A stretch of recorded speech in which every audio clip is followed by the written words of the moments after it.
Entonces él era como un pijecito en alguna medida. Pero tiene esta vida se codea con grandes personajes de la realeza, con importantes personajes políticos del mundo europeo. Y estando en la cresta de la ola, decide dejarlo todo e irse a vivir prácticamente como un ermitaño al valle de Tulagüen, cerca de Ovalle, hacia el interior. Entonces, esa renuncia que él hace, inexplicable, inexplicada, porque no se detuvo a explicar por qué lo hizo, al menos en un primer momento, dio pábulo para una serie de historias. Una de esas historias decía que uno de los trabajos más importantes de Larraín fue retratar al capo de la mafia siciliana, Giuseppe Ienco Russo, que era un personaje inaccesible. Él logra entrar en su círculo más cercano y le hace una foto casi en camiseta, con su perro en el sillón favorito de su casa, y eso lo consagra dentro de una serie de otros trabajos. Pero eso ya fue como creo que fue el primer gran trabajo que le encargó Magnum, parece.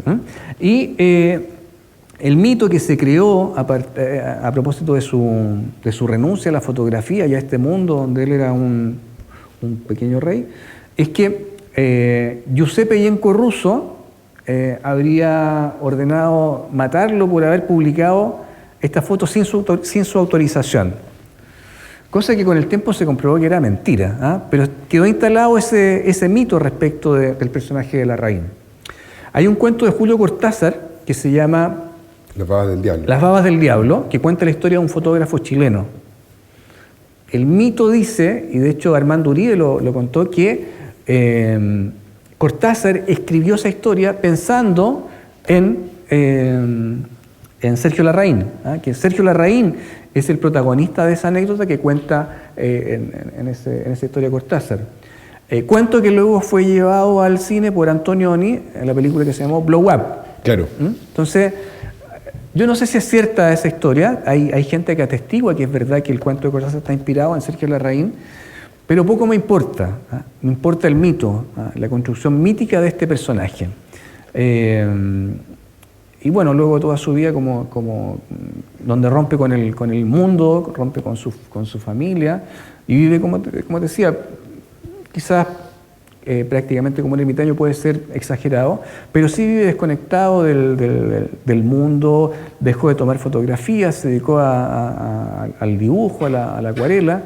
Entonces ahí hay un personaje que en vida construyó una leyenda que quizás no se corresponde tanto con la realidad, pero que sí tiene un asidero en el mito. Pero tú lo investigaste y las claves, más o menos, puedes interpretar las claves de esa renuncia, ¿no? Había cierta búsqueda mística. Sí, él participó en un grupo espiritual que fue el Movimiento Arica, que creo que sigue hasta el día de hoy, que era liderado por un gurú boliviano, Óscar Ichazo. Sí. Y entró en esa búsqueda, y de hecho si uno revisa los textos que él publicó estando en Tulagüen, porque él hacía unos libritos artesanales, que lo hacía con fotocopia, uno puede advertir que dentro en su ser interno, él tenía una necesidad espiritual importante. Había una búsqueda de un Dios o de una figura superior, que a veces en algunos casos uno podría interpretar como lindante en cierto extravío, por no hablar de locura. Tenía un rayón fuerte con el tema espiritual. A mí me tocó ver, de hecho, un poeta en La Serena, tenía una de esas publicaciones, esas pequeñas publicaciones artesanales, y había cierto orientalismo, sí, y cierto conocimiento de los textos Veda y sumamente filosófico, y se me parecía la figura de Salinger, un poco por la ausencia de explicaciones acerca de esa renuncia para el mundo, pero de ir a encontrarse consigo mismo. Creo que dejó discípulos también, ¿no? Bueno, él hacía talleres. No era tan mito para los que lo rodeaban, sino para todos los otros, ¿no? Él hacía talleres de yoga, y uno podía ir y estar con él. Yo recuerdo alguna vez, yo trabajé un tiempo en la revista El Sábado y teníamos la intención de hacer un artículo sobre Larraín, antes de pensar en la novela, obviamente. Y recuerdo que llegué hasta la posibilidad de ir a estos talleres, pero él no daba entrevistas, por lo tanto, si yo quería escribir sobre eso, tenía que ir como se dice, de manera oculta, ¿sí? Sin decirle, lo que obviamente no era muy periodístico, entonces renunciamos a esa posibilidad. Y luego cuando comencé a escribir la historia, preferí no conocerlo directamente, ante la posibilidad de que el mito se me destruyera o se me desfigurara. Exacto. ¿Revisa en la escena algún otro personaje que tenga esta calidad como de mito y que a ti te interese? Bueno, hay un personaje que antes de escribir la novela de Larraín a mí me obsesionaba y sobre el cual quería escribir, que es un físico italiano que se llama Ettore Majorana. Majorana fue... ¿Cómo? El profesor. El profesor, exacto. Majorana fue un joven físico que deslumbró a Enrico Fermi y que era un genio. Él estuvo... fue discípulo de Fermi y dentro de ese grupo especial de destacados físicos jóvenes, este tipo era deslumbrante. O sea, Fermi llevaba trabajando en solucionar una fórmula que le había llevado años y Majorana llegó un día al estudio de Fermi, ¿no es cierto? Se llevó el trabajo en una servilleta, o anotó en su libreta, y al día siguiente le entregó el trabajo, la fórmula resuelta a Fermi. Entonces ya era un personaje increíble.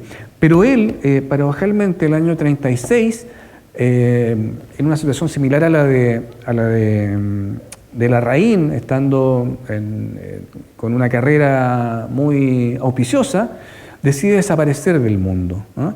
Y deja una carta que en primer término se interpreta como una declaración de suicidio, que luego es rebatida por una segunda carta escrita 10 días después, pidiéndole a su familia que no lo busque, que lo ha decidido, digamos, romper con el mundo, pero que va a estar bien, etcétera, etcétera, etcétera.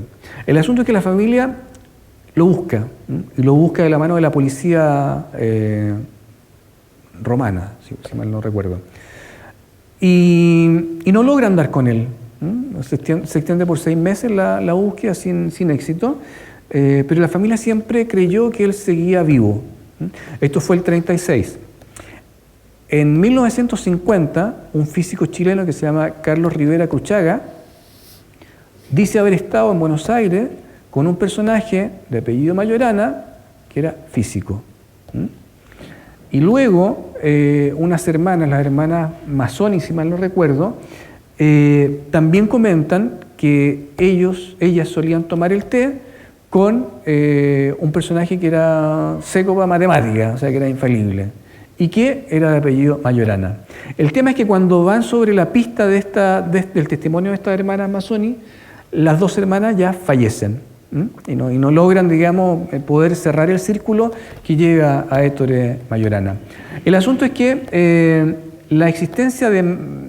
Hay otro antecedente, en Colombia también dicen haberlo conocido en un congreso de física, haberlo visto, pero el personaje nunca logra aparecer. Y la teoría o el mito que se crea en torno a Majorana es que él decide renunciar a lo que es la física y a lo que era su momento particular en la física italiana, porque vislumbra el tema de la bomba atómica y en el que estaba trabajando Enrico Fermi. Entonces, como una forma de restarse y no ser parte de este invento que costó muchas vidas, ¿no es cierto? Él decide renunciar a la física, renunciar a ese momento en particular, romper con su mundo e irse a otro lado. Entonces, ahí hay un personaje que a mí me interesaba, por lo inexplicable o aparentemente inexplicable de su desaparición. Y que se dice que estuvo en Chile, ¿no? En el sur de Chile. No lo sé, eso no lo sé. Mi idea era hacerlo aparecer en la novela, haciendo clases de matemática en una escuelita rural de La Unión. Esa era un poco la novela que yo quería escribir. Con tan mala suerte que empecé a investigar y en Francia, un escritor de apellido Boret, si no me equivoco, había escrito un libro en donde hacía aparecer a Majorana en una escuelita rural de Francia. Entonces dije, chuta, ya la novela ya la escribieron. Entonces tuve que guardar todas las cositas, dejar de meterla dentro de un cajón y buscar otro. Y ahí apareció Larraín, que era un personaje que también me obsesionaba de antes. Bien, antes de chutearle la pelota al público, de hecho, quería trabajar la idea de la pelota, que la última de tus pasiones, de las cuales vamos a conversar hoy día, y a propósito de Borges, que creía que no había nada muy comprensible en esta afición por el fútbol, pero sin embargo hay otra serie de intelectuales que han creído que el fútbol es sí en materia no solo del goce del espectáculo, sino que en materia de reflexión y de letra, entre los cuales se cuenta Sacheri, Villorro, el propio Caparrós, Galeano también. Galeano, y es algo que a ti te mantiene como súper prolífero, ¿no? Escribir sobre fútbol. Sí. ¿Cuál es tu visión? Bueno, en todo caso, Borges escribió un cuento de fútbol, a medias con Bioy Casares, que era la historia de un personaje que arreglaba, decía, el último partido de fútbol se jugó en el año 45, en el año 30. De ahí en adelante, el fútbol pasó a ser representaciones dramáticas. Claro. Entonces, en el cuento de Borges, el fútbol son prácticamente obras de teatro, donde dos equipos se enfrentan, pero está todo puesto en un guión. Que es como la idea del calcio también, así un poco el origen del calcio, esta idea de la representación simbólica de la guerra, y por eso como todos los nombres de los esquemas son nombres de guerra, ¿no? Claro, pero en el caso del cuento de Borges esto estaba todo arreglado, o sea, eran obras, digamos, textos dramáticos que los jugadores de fútbol interpretaban en una cancha. ¿No hay algo de eso, a todo esto, actualizando esa idea de Borges, sobre todo hoy día, en donde el fútbol forma parte de luego exageradamente mediática? Claro, bueno, y luego de conocer los últimos casos de corrupción en la FIFA, uno tendería a pensar que esa ficción de Borges y Bioy Casares, escrita en la década del 30, hoy se ha hecho un poco realidad, ¿no? O sea, a mí me gusta mucho el fútbol y tiendo a... no me gusta creer que es cierto este tema de los arreglos de partido y de que... Bueno, ahora los argentinos, los uruguayos decían que estaba todo arreglado para ganar a Chile la Copa América, en fin. Pero quizás hay algo de eso, ¿eh? Uno muchas veces no logra ver toda la realidad, o sea, creo que la realidad que vemos es la décima parte del iceberg que podemos ver, pero hay otras realidades que están ocultas y quién sabe qué pasará con el tema del fútbol, pero a mí como hincha del fútbol preferiría no creer en esas cosas. ¿Y desde dónde escribe? Cuando mira el fútbol, ¿desde dónde escribe? Bueno, yo escribo en la tercera una columna que sale todos los días, todos los lunes, pero escribo desde el borde, o sea, mis columnas no son técnicas, a mí me interesa el fútbol como un mundo donde hay ritos y personajes que cumplen esos ritos, y que es un pretexto también para asomarse un poco a la vida. Me gusta asomarme a la vida por la ventana del fútbol, y encontrar situaciones que se escapan de lo estrictamente futbolístico, cosa que en realidad no es tan novedosa porque hay autores que también han incursionado en esa vena. Sin ir más lejos, bueno, todos los que tú mencionaste, incluso escritores como Horacio Quiroga. Quiroga, que tuvo una vida trágica, tenía un acercamiento al fútbol. De hecho, él rescata en uno de sus cuentos la historia de Abdón Porte, que es un mediocampista defensivo del Nacional de la década del 10, que una vez que comienza a perder su condición de ídolo y se da cuenta o vislumbra que la carrera futbolística viene un poquito cuesta abajo, decide, después de un partido, volver a la cancha de Nacional cuando ya es de noche, caminar, romper el alambrado y entrar a la cancha, instalarse en el círculo central y pegarse un balazo. Eso fue en 1916, si mal no recuerdo. Y esa historia Quiroga la lleva a la ficción, manteniendo de manera muy fidedigna los sucesos reales. Claro, es una historia futbolística, pero una historia que va mucho más allá de eso, que tiene que ver con la gloria, el fracaso, el tema de la aceptación. Entonces, a mí me gusta el fútbol en la medida, o sea, por un lado igual lo disfruto como hincha, de ir al estadio, disfrutar con el equipo que a uno lo hace vibrar. Pero también me gusta como una suerte de cosmos, de universo bien particular, donde la vida está como ahí bien a flor de piel. Yo siempre digo que muchos de nosotros, salvo las mujeres, y cuando hago esta distinción, ahora se me vienen encima las mujeres. Es una distinción peligrosa, sí. Sí, porque yo decía, a mí me tocó vivir el fútbol como una suerte de, entre comillas, escuela, ¿no? Casi afectiva, ¿no? El primer trabajo en equipo, yo al menos lo viví jugando pichangas de fútbol. Los primeros afectos, el compañerismo, también lo viví, digamos, dentro de una cancha de fútbol, jugando con mis amigos. Los primeros abrazos también los di en una cancha de fútbol.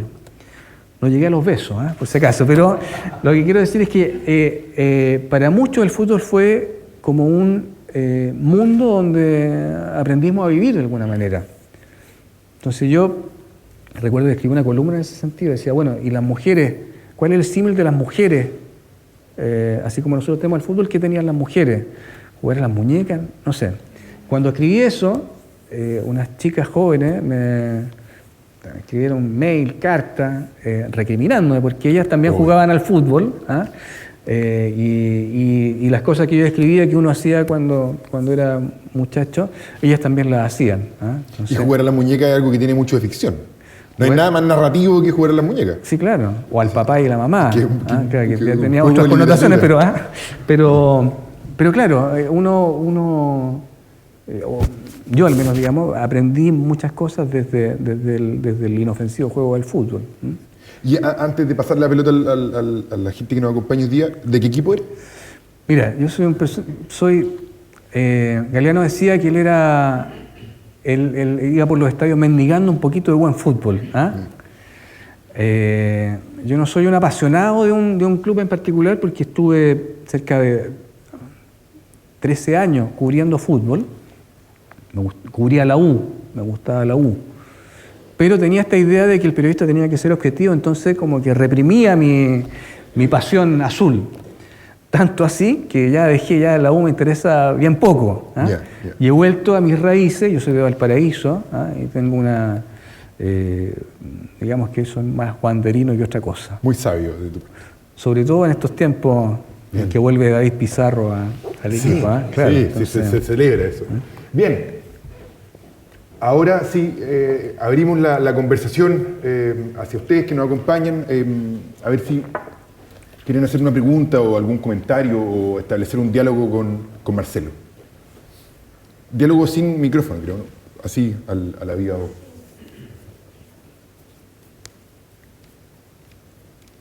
Esto siempre pasa, o no sé si siempre. Esto siempre pasa, sí. No, pero no, desde luego que... Yo no sé si a las mujeres leen fútbol, les gusta el fútbol o no. ¿No? Solo el... Sí, y en el primer hombre, de Antes también ahí decía que le gustaba mucho. Bueno, de hecho él fue el arquero, ¿no? Y Uga, de Bolaño. Uga.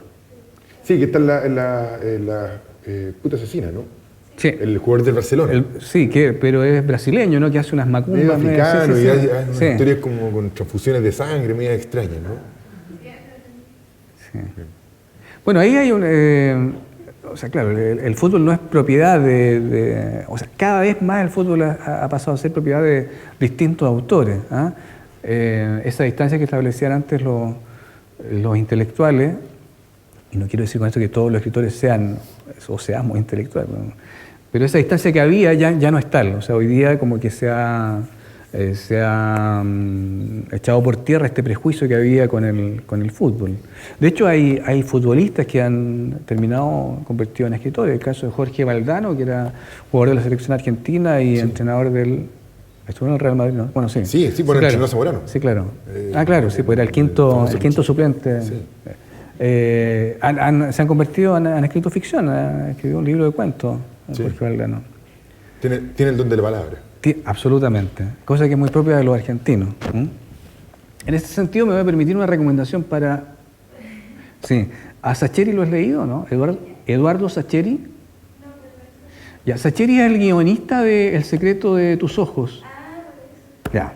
Y él tiene un libro de cuentos que se llama Esperándolo a Tito, que yo lo encuentro formidable porque este es un cliché y es un lugar común y una frase media cursi, ¿no? Pero más que cuentos de fútbol son como experiencias de vida. ¿Ah? Pero es cierto, hay algunos cuentos donde la humanidad florece de una manera bien particular, ¿no? Ahí en el tema del fútbol. De hecho, hay uno en particular que se llama De Chilena, que es para terminar llorando, así ya a mares. ¿Por? Es la historia de una pareja de zagueros centrales, ¿ah? En donde uno se está muriendo de cáncer, ¿ah? Y su amigo le pide que no se muera y le hace recuerdos de algunos partidos que jugaron antes. Entonces, yo diría que la mayoría de los cuentos de Sacheri es para terminar leyéndolos con un nudito aquí en la garganta. ¿De Paul Hammer? Sí, yo vi jugar a Jesús Treviana. Ah, bueno, sí. Era un clásico. Sí, el arquero Robin, sí. Sí, Clemente Riemann también. No, de Bernardo González, el poeta tasquino. Sí, pero Riemann también tiene unos poemas. Sí. Uno que es, creo que una oda a Chamaco Valdés, o algo así. Hay que leerlo. Bueno, entonces, si es que no hay preguntas, ahora cerrar agradeciéndole a Marcelo que... Javier. Por favor. Cuando escribe realidad, cuando nos ha trabajado en el diario, ¿qué es lo que extraña de la ficción? Porque siento que la ficción es lo que te llena más. Entonces, cuando estás escribiendo realidad, ¿qué es lo que extraña de las novelas que escribes? Lo que extraño es poder asomarme a la realidad y ver un campo interminable sin límites. El periodismo tiene límites. Uno está obligado a jugar en un campo bien acotado. En cambio, cuando uno escribe ficción, es un pequeño Dios, ¿no? Uno puede mover los personajes para donde quiera moverlo, uno puede situar la historia en el lugar que quiera situarla, y eso el periodismo no te lo permite. Ahora bien, hoy en día hay un grupo de cronistas latinoamericanos que están haciendo lo que en su momento, en los 60, hicieron los norteamericanos que fundaron el nuevo periodismo, que se llama, en donde las herramientas literarias están puestas al servicio de la escritura de historias de no ficción. ¿Estás pensando en quién? Estoy pensando, por ejemplo, en Julio Villanueva Chan, que es un peruano que fundó una revista imprescindible, que es Etiqueta Negra. Estoy pensando en Juan Pablo Meneses, que es un escritor chileno que se ha dedicado al tema de la escritura de historias de no ficción. El mismo Fuguet a veces también trabaja en esta vena, en donde las historias que escriben están escritas a partir de herramientas literarias. Más allá de eso, yo igual prefiero la ficción por esta posibilidad que te da de vagar libremente, de caminar libremente por los escenarios. La realidad te impone ciertos límites, te impone ciertas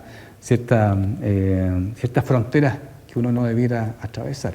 Entonces, eso es lo que echo de menos en el tema de trabajar textos de no ficción, textos reales. Aunque muchas veces, claro, hay situaciones en las que uno se sorprende, y se encuentra con casos que son más literarios que reales. Ya, lo que pasa es que primero le quería agradecer porque llevo como casi un año pensando que se pronunciaba Tabuchi y no Tabuchi. Se tiene Pereira. Espero que se pronuncie así. No, Sí. no se pronuncia así. Entonces, ahí No se vamos. pronuncia así. Y lo otro que le iba a preguntar es que me ha llamado la atención, no es la primera vez que escucho de que todavía no se escribe la gran novela respecto a la dictadura en Chile. La otra vez estuvo Alejandra Costa Magna y hablaron sobre el 1666 de Bolaño y dijeron que hacía falta eso de la literatura nacional. Entonces yo ahora recuerdo, por ejemplo, lo que dice Tarkovsky respecto de llevar al cine las grandes obras literarias. Dice que las grandes obras literarias se sostienen a sí mismas. No, es casi imposible representarlas cinematográficamente. Entonces yo hago el paralelo, tal vez la realidad pronta de la dictadura y la nebulosa que se cierne sobre ella es tan impactante o tan terrorífica o tan dolorosa que cualquier esfuerzo literario tal vez se queda corto ante esa situación. Puede ser, pero yo creo que es un problema de tiempo y de distancia. Lo digo pensando en lo que ha pasado en España con los textos que han reescrito la Guerra Civil Española. Hay algunos trabajos de Javier Cercas, de Manuel Rivas y de Soldado de Salamina, por un lado, y ahora acaba de publicar una novela que se llama El Impostor. El Impostor, claro, que es de un personaje que se transformó en el gran defensor de los derechos humanos, que había sido una víctima de la guerra y que finalmente se descubrió que era un fraude y que esa sí es una historia real. Pero en ese caso, en el caso español, la guerra civil vino a tener grandes novelas después de 60 años, más o menos. Entonces, quizás hay un tema de dejar pasar un poco más de tiempo antes de asomarnos a escribir esa historia que todavía falta. Quizás todavía estamos muy cerca de esos sucesos. Bueno, tanto así que el caso de Carmen Gloria Quintana, por ejemplo, todavía nos salta a la cara con todo su horror. Entonces, yo creo que esa novela finalmente no se ha escrito porque a lo mejor es imposible escribirla todavía. Pero sí valoro el ejercicio de acercarnos a esa historia, hacer intentos por retratarla, aunque, tal como tú dices, lo cruento de esos episodios, de ese momento histórico, probablemente hace difícil que uno pueda llevarlo al papel. El error sería contar la gran historia, quizás a través de la historia pequeña, de lo que le pasó al jubilado que vivía en un edificio frente a la Moneda, podamos dar cuenta de esa gran historia. A lo mejor ese es el camino. Y por ahí podemos acercarnos a hacer un fresco de lo que pasó en Chile en aquellos años y bueno, que hasta el día de hoy nos sigue saltando a la cara, como decía. No sé si respondí la pregunta. ¿O no? Me acuerdo del libro de Polivera, en tu casa. ¿Ya? No lo he leído ese libro. Ya. Bien, a nombre de la editorial de la universidad, agradecerle a ustedes por haber venido, agradecerle doblemente a Marcelo por estar con nosotros, dejar extendida la invitación para el próximo jueves. Vamos a estar conversando con Jaime Quesada, con el crítico, poeta, vamos a estar hablando de Gabriela Mistral, de Parra. Va a ser una conversación bastante magistral, así que no solo vengan, sino que aparte es el más uno, vengan con amigos, vengan con gente y así sacarle el completo jugo a estos buenísimos invitados que están en este ciclo. Así que un aplauso para Marcelo, por favor. Gracias.